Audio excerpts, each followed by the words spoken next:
But then when you get to one of the higher mystery degrees, I'm trying to look for the name of it here. I believe it was the Rex or the Docet class.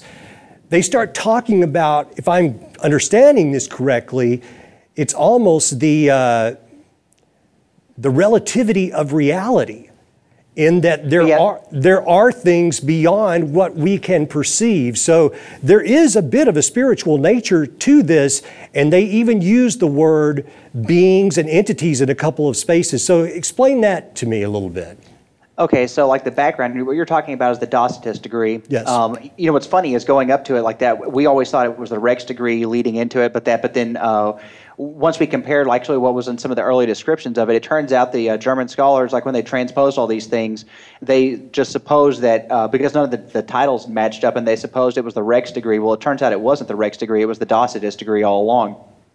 And so, or it was also called Magus at that point too. So what was going on in the background behind it is, you know, Adam Weishaupt, remember how I mentioned his wife died and passed away? And so it's part of a means of reconciling like his loss, because he was kind of more of a materialist type standpoint before this, like, you know, basically meaning that like once life's over, it's over, and that's the end of it. It's kind of like a final place.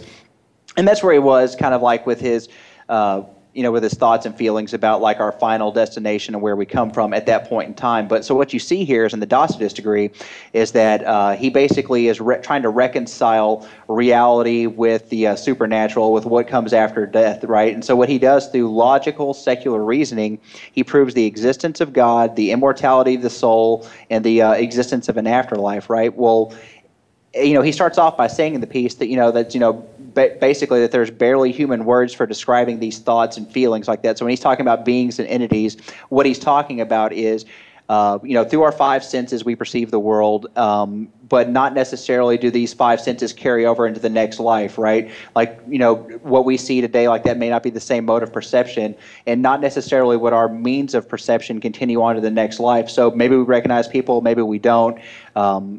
But what he's basically getting at is there is a first cause, you know, and basically that it would be for nothing to create all these things, and then to basically when you die to dissolve to nothing, that there's nothing after this. And so what it is, like the background behind it is, he's trying to rationalize like his loss for his first wife.